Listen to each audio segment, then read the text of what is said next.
Татарстан китап нәшриятына 100 ел. Бір ғасырлық тарихы болған нәшриятның мақсатлары бүгінде шулық. Татар әдебиятына туған тілді китап оқуға ихтибар жәлеп иту. Китап ұсталарының узган ғасырға нәтижелерін, киләчәккә яңа планнарын хезмәттәшебез Гөлшәшәк Шәйхетдинова белешеп кайтты.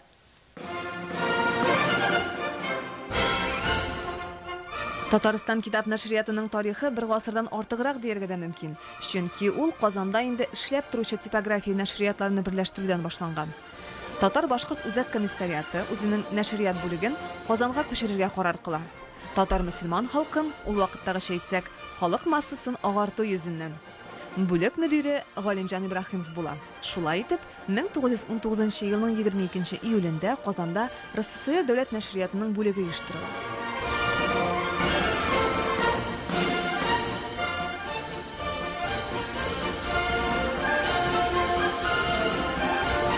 Татарның әдәби тарихы дәвам итә торган оешма бу. Чын мәгънәсендә. Бу нәшриятта теләсә кем китап бастыра алмый. Бары тик профессионаллар гына һәм аларның кул язмасы нәшриятта эшләүче профессионаллар аша үтә. Китап булып чыкканчы текст 5 тапкыр укыла. Башта кул язманы редактор укый. Төзәтәсен төзәтә, үзгәртәсен үзгәртә. Күз алдына китерегез. Бу нәшриятта эшләүче редактор халык язучысына киңәш бирә алырлык кеше булырга тиеш. Әлбәттә, ул әйбәт стилист булырга тиеш. Редакторның профессиональ әзерлеге күбрәк стиль белән бәйләнгән. Чөнки һәр язучының үзенең стиле бар бит.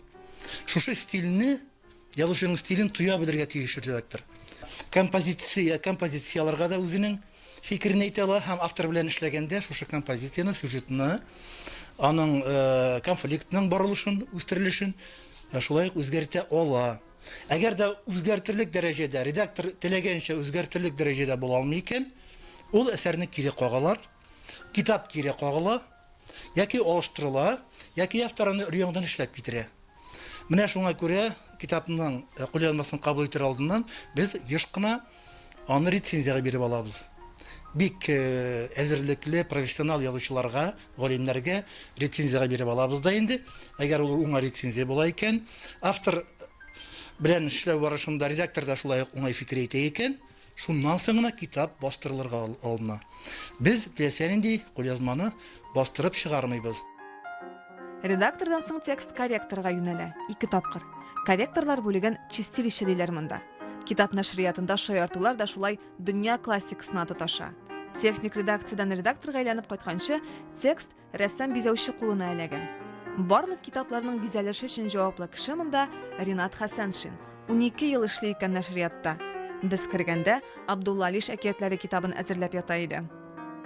Без күбрәк шушы иҗади редактор белән, ул минем белән сөйләшә киңәшә, мин үземнең алардан ул китапның ничек үзләре күз алдылар, бу әсәрне ничек кабул иттеләр, шул турыда сөйләшәбез баштан, аннан соң авторның теләкләре булса, авторны да чакырып, бергәләшеп сөйләшәбез, шуннан соң инде рәссам эшкә керешә, әзер эшне монда килгәч инде без тагын бергәләшеп карап, китап рәвешенә китереп, безне канәгатьләндерәме, юкмы, шуннан соң китапны кабул итәбез. Нәшриятка 100 ел, әмма ул заман белән бер адымда барырга тырыша. Мәсәлән, университеттагы дизайн факультетының 2нче курс студентлары белән уртак лаборатория оештырганнар быел һәм яшь рәссам дизайнерлар бизәгән 5 китап басылып чыккан. Без елына 200-гә якын исемдә 500 меңгә якын тираж белән чыгарабыз китапларны, бастырабыз.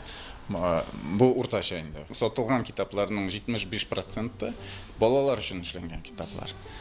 Икенче урында инде бу әдәби проза, өченче урында тарихи китаплар, әмма шигърият соңгы урында тора, кызганычка каршы. Безнең битне хәзер бөтен шундый җәмгыятьтә шундый культ бара, балалар культы дип әйтгәндә, балаларга бөтен иң яхшысы балаларга дип балалар хукукларын яклыйбыз. Кичкенә чактан китап укырга өйрәтәбез икән, ул чиракта киләчәктә дә безнең китап укучыларыбыз күп булыр, иншалла. Китап укыйсын килсә, Таткнига.ру сайтындагы татар әдәбияты үзәгенә генә керәсе. Монда 1000 артык электрон китап һәм барысы да бушлай. Укырга өйрәнгәннәр исә аудио китап тыңлап рәхәтләнә. Нәшрият узган ел аудио китаплар проектын башлады. Былтыр 162 сәгать яздырылган булса, быел 580 сәгать күздә тотыла. Бүген нәшрият нәшр итү генә түгел, татар әдәбиятының аудио фондын эшләүче дә.